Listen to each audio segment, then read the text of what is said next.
one of the things that you really are passionate about is animals. Yes. And veganism. Yeah.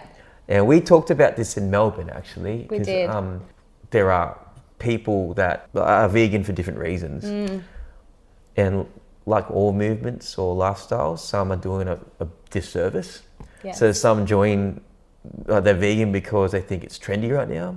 It's cool to appear to have, and you can be really unhealthy and be vegan. Oh, by the way. yeah. I actually wanted to ask you about that because I had a friend who went vegan, and she ate all the bacon stuff and all the hash browns vegan. Apparently, I don't know if it's true or not. Yeah, they are.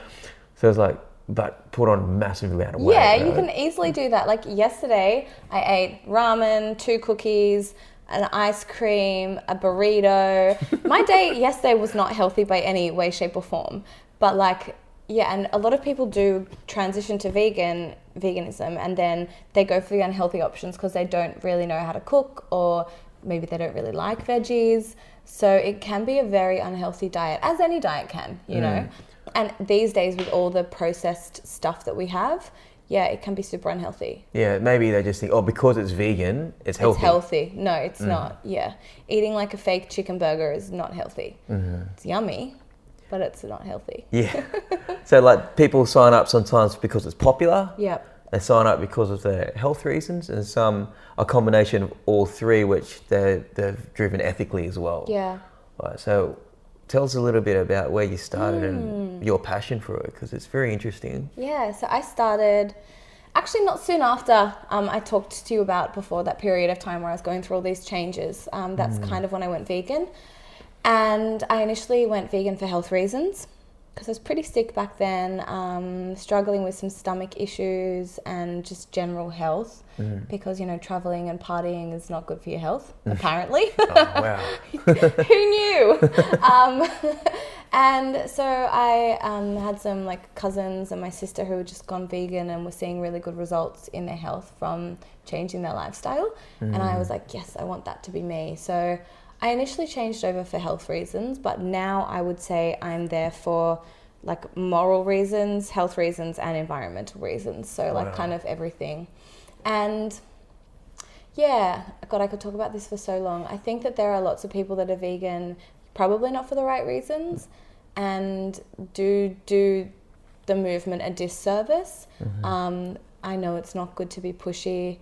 Yeah. I know it's not good to, like, everyone's different in how you receive information. So some people it is good to be pushy with because they really do like, Good call. Yeah, they do I like that. hearing that information, whacking them in the face and thinking, oh shit, I've got to make a change. But then a lot of people, they don't like that, you know, they like positive, happy vibes. So that's kind of where I try and move toward is, you know, presenting people with information but like in a positive, nice way.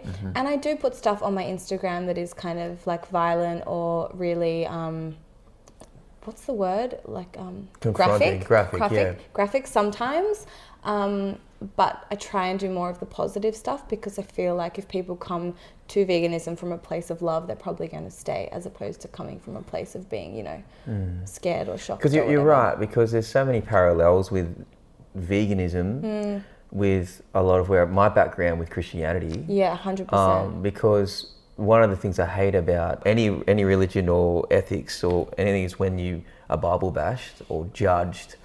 So people are self-appointed, you know, like judges, and they're like, I had a vegan friend come up to my friend and be like, judge the crap out of him for what I was eating at lunch, and he was a complete stranger. I didn't really know him. I'm like, that's doing a disservice to what you're about. Yeah, and I think there are so many similarities between religions and veganism, and I think the saddest thing is at the heart of both religion and veganism, it is like honest goodness, wanting love to prevail.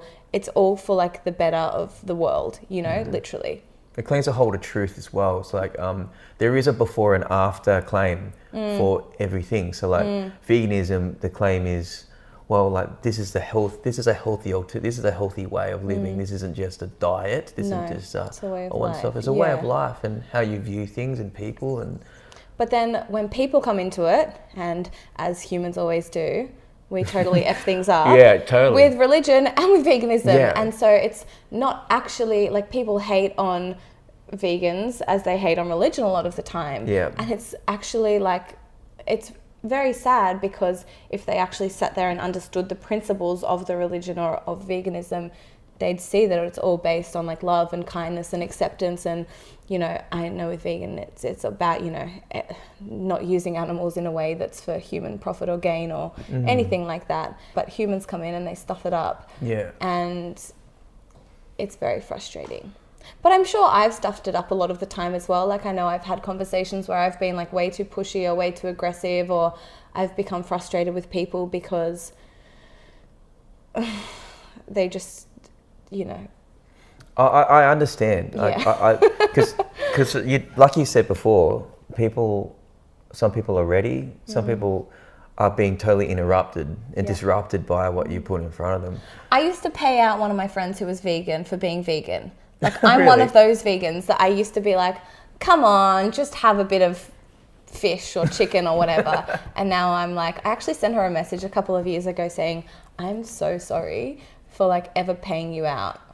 Well, I think that's natural, actually, because when you proclaim you're something, like I stand for this, you're often going to have people test that and poke fun at it. And it's part of our culture, unfortunately, too. It's like, if someone's like, I'm a Christian or I'm a Buddhist or something, it'd be easy to say, oh, yeah, I've just squatted a mosquito. Whoops, karma's going to happen to me. You know? Or like, oh, don't you do this or that? That seems really bad. Why don't you just come out and have a good time tonight? Yeah, totally. So I think that's something, I'm not sure about religion, but it's definitely apparent in the vegan community, is that the most passionate, outspoken vegans are actually the ones that were the biggest meat eaters and the biggest pro-meat eaters as well. So a lot of the vegan activists used to be like, fuck vegans. Which is pretty crazy. It's funny, there's a scripture in the Bible from a guy named Paul. He wrote most of the New Testament, so there's two halves of the Bible in that way. And he wrote most of the New Testament. He said, out of all the sinners, I'm the greatest sinner. Yeah. He said, I'm the biggest hypocrite because I killed people for their faith. Like back then, he was the worst of them all. So he's like, I have to show grace and forgiveness to people and myself. So I don't judge unfairly. I'm the worst, in my opinion. And that's something that I'm really trying to practice lately. I've had a bit of a rough time, like in the past couple of weeks, to be completely honest, like dealing with all the vegan stuff. Like, it can become pretty heavy, I think, on your soul. And that's something that I've been trying to practice, is just trying to accept and understand that everyone's at a different spot in their journey with their relationship to animals and their moral stance on things. And just because they eat meat doesn't make them a bad person. It just means that they're at a different stage on their journey with that. And I think that's something that I do really need to practice, but it also becomes very tiring because you just want to wake everyone up now and shake them and be like, This is a listen really to me. good topic. This is a very good topic, and it transfers to a lot of other areas. Yeah. Because from my background, you call that evangelism. Yeah. So an evangelist, in the purest sense, would be someone who spreads good news. Yeah. So the good news implies there's bad news. You got to understand that when you're putting out certain messages, having the perspective that, like you said, I once was in a certain place where I grew up in a certain culture. I was conditioned to think a certain way. I was uneducated, unaware of certain things, and my personality would respond differently to different things. So I would respond to the harsher, more confronting things, like just being asked blatantly, "Why aren't you this?" I'm like, well, that's a good question. Why aren't I that? And some people need to literally be evangelized like this. They need to see you eating a meal that's vegan and just enjoying it, and just go, this is so delicious, it's vibrant, it's full of colours, and you're eating in front of your friends all the time. You're bringing your own meals all the time, and eventually they're going to see you enjoying it so much and see you looking good, feeling healthy, and they're going to be like, oh, so could I try a bit? And that to me is evangelism. For sure. I think showing, not telling, is like such a great way to do it. Like showing people, you know, my health journey and showing them how my body's changed and how, you know, I feel so great now most of the time. Like as a result of this like way of life is really important, and definitely the best way to win humans over, because humans like to make changes and strive to be better and choose. Make it have a choice. Yeah. I think what I struggle with a lot is when you present, say, like your friends or your family with information, and they're smart people, you know, smart, independently minded people, and they still can't see like the truth or like the light, I suppose, when you present them with the information. That for me is when it gets pretty frustrating. And I think it's amazing now with all this media that's coming out about, you know, the health benefits of being vegan, and obviously all the climate change stuff which is happening at the moment, and of course it's spring racing time at the moment, so there's lots of information coming out about horse racing and greyhound racing and all this type of stuff.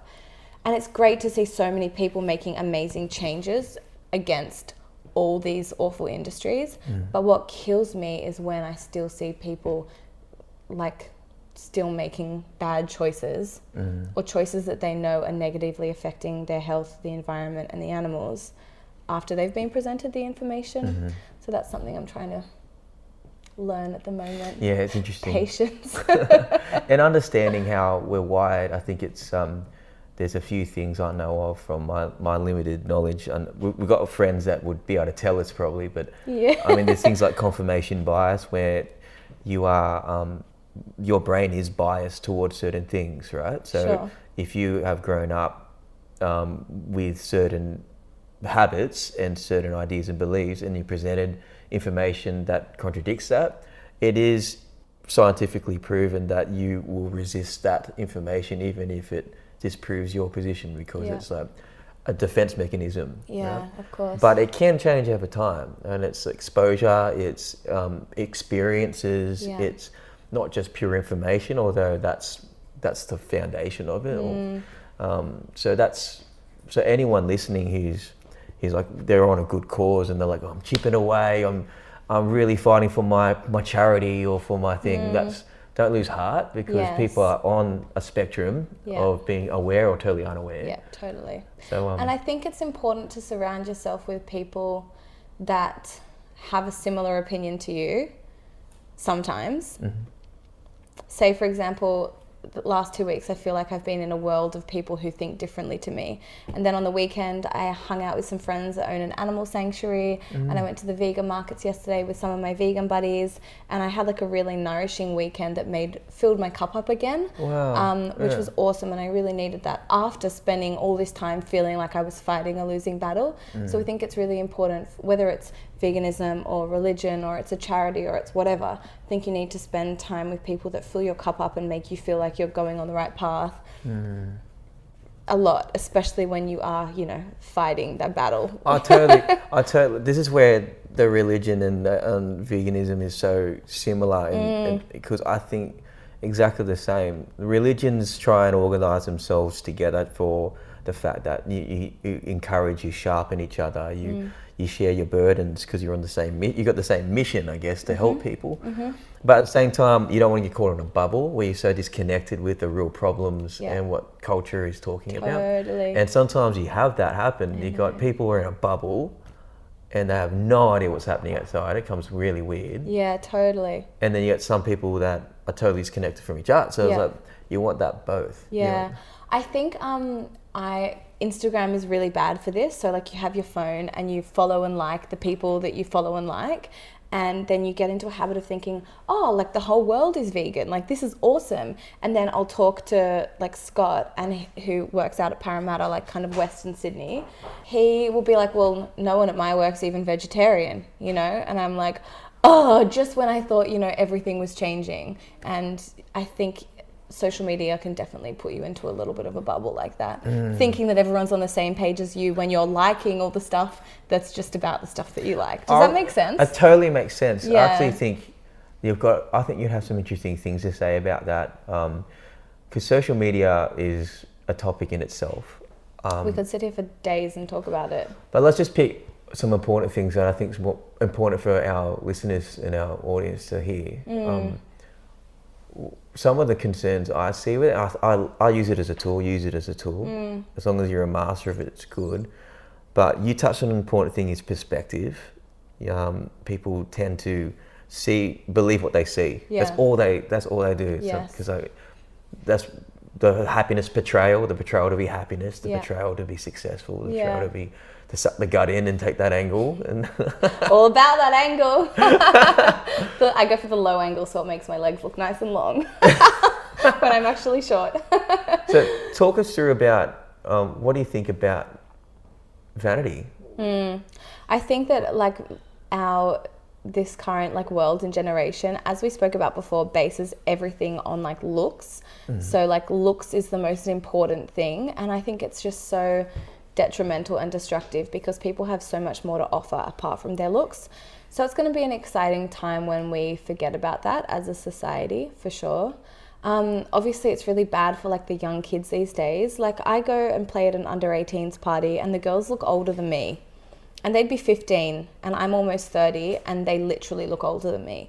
It's crazy. So like the way that these young men and women like are changing the way that they look at such a young age to like fit that beauty criteria is really scary. So I think that there's going to be a lot of challenges moving forward with like self-image and perspective of what's normal and what's beautiful. And I do think that that is changing online, and we're seeing a lot of celebration about all different body types are beautiful, all different skin types are beautiful, but it still can make people feel very average. And I think it's it's going to be a difficult thing to maneuver through, especially being a parent of a young child. Oh yeah, I got 2 daughters. Yeah. Dude, good luck. Yeah, I know. I'm in big trouble. Mate. Yeah, I'm in big trouble. I think by the time that they're slightly older, hopefully like social media will be totally different.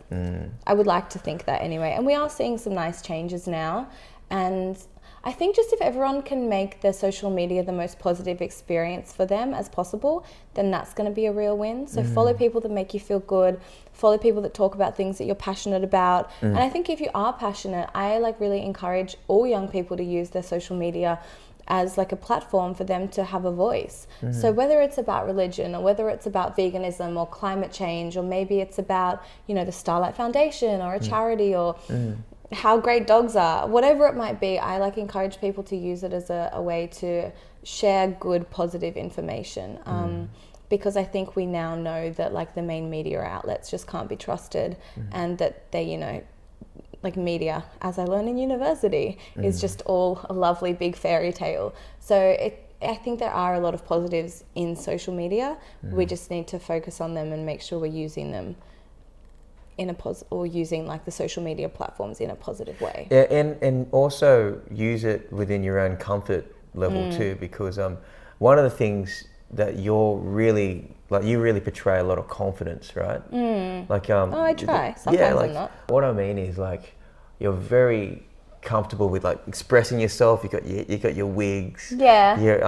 You show off your swimwear. You show off your active wear and stuff. Yeah. So you're obviously comfortable to express yourself. A lot of people wouldn't feel like that. No, and you know what? That's totally okay. Yeah. I think people need to get into their own groove and do what makes them feel good, I think. And I think we also need to be telling like young men and women they can, you know, express themselves, and they should be able to be confident in who they are and how they sound and how they look and their beliefs. I feel like it is easy for me to be confident, you know. I'm a young woman, I'm semi-attractive, I feel like I can hold myself in a conversation, I feel like I'm educated, I come from a really great stable family, I've got a great job, I've got a great partner. Like I'm very lucky in that I've had a pretty chill life, you know. And I think a lot of people have disadvantages that we often forget that really play into a whole host of different things that then relate back to how they perceive themselves and how they portray themselves on social media. That's you know what? That just raised such an important issue to me, because a lot of people compare their lives. Yeah. Obviously on social media, other people's without. I think we all do. I do. Yeah, and it's I'm so and bad it's, at that. How beneficial is that? Never. No, it's Zero not. benefit. Always. Because I think echoing like what I read from Jordan Peterson once, he said something like the best comparison, the only person you should compare yourself is you from yesterday. Because if you even physically put yourself up against each other and judged yourself fairly against someone else, that person would be you. And you should look to improve the person you were yesterday, if it's those attitudes or those habits or those things you don't like, and just lower the bar from changing it overnight to just changing one thing a day. I liked that. I saw that something on Instagram yesterday, and it was to do with being healthy and like self-love. And there was a girl saying, instead of trying to change everything overnight and having like a radical shift in everything, try accepting that you're human and trying to change one small thing every week and practicing that thing each day. And I think it's very important. But I sit here and preach this, and then next minute I'm comparing my life to someone else on Instagram. So and that's what happens. It's difficult. It's not easy. It's not easy, and I think it's a discipline, and you got to be incredibly self-aware to recognize when you're falling into the hole. Like, we all do it. We're all prone to, be envying something that's not ours. That's marketing is geared toward trying to get you to buy something based on this is a promise. This will make your life better. It's not even marketing, it's everything. It's like social media, advertisement, film, TV, newspapers, like ideas of like masculinity and femininity and sexuality and all this stuff. Like, it is crazy, and we're like told these stories that our lives and our bodies and our relationships and our homes and everything need to look and be this certain way. And yeah, it's something that I think a lot of people don't think about, and we probably don't even think about enough, really. Yeah, I mean, that's part of the reason why we do this podcast. Yeah. In the sense of, we called it the Examined Life, because it came from Socrates, who was the best, like, great philosopher. He once said, the unexamined life isn't worth living. And I think a lot of our problems snowball when we fail to examine what the motivation was behind it, why we're doing what we're doing, why we're subscribing to big houses or small houses or tiny houses or whatever the thing is. It's like, if we're not examining, then what are we? We're an autopilot. The culture has a script for us to follow, and just like if you lay out in the ocean, you're going to go a certain direction with the current, and I think that's culture, and that's for good or for bad, but you want to be in control of the ship. It's interesting, isn't it? It's something I've been thinking about a lot lately as we come toward the end of the year. I feel like this year I've really done the opposite of what I wanted to do, in that I've just like been like swept along, and I think that next year I really would like to do more conscious planning and goal setting and be really mindful of things like that, because when you sit down and think about, cool, I want to do A, B, C, D, say before I'm 30. As soon as you get busy, or as soon as things start to go, a bit haywire or whatever happens, you can lose sight of that so quickly. And I was thinking about this on the weekend, because one of my goals is I really would love to open an animal sanctuary. And at the start of the year, I was like, yep, I'm going to make it happen. Was looking at properties, like making plans, and then all of a sudden, like, everyone just like came back to work at the end of January, and then now it's October. Yeah. You know what I mean? And I just like haven't even done anything about it. And even if it's just doing one small thing every day, like, that's how you make your goals a reality. And so I think it is so important to make time to sit and to think and to examine and to plan and goal set and all that kind of stuff. I literally, like, on the weekend too, it must be in the air, in the water. I sat down with my in-laws, with my wife, and my daughters were sleeping, and we're like we need to make a family ritual every month or every year, where we all as a family, brother-in-law, sister-in-law, everyone come together and we pull cash together. Mother-in-law, you can be the treasurer, right? And we force ourselves to come together, because I want my kids to have their grandparents around. And that won't happen by accident. No, you have to make it happen, right? You have to make it happen. You have to put in the calendar. You have to, and that's something I worked my ass off this year. Like this year's just gone so quick. Many things have happened this year.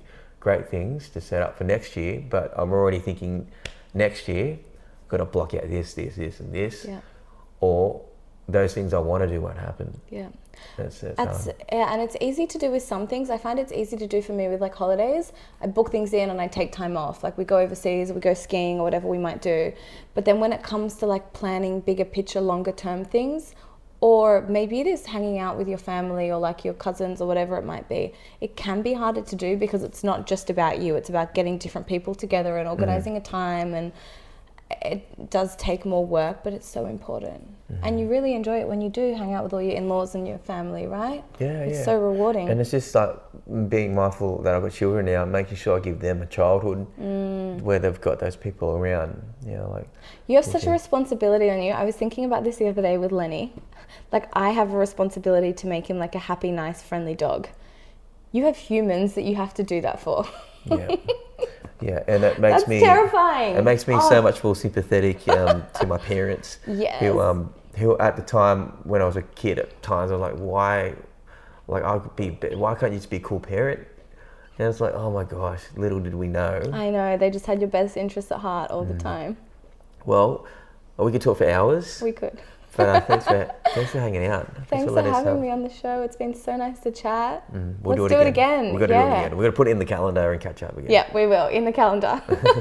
Thanks, guys. Bye.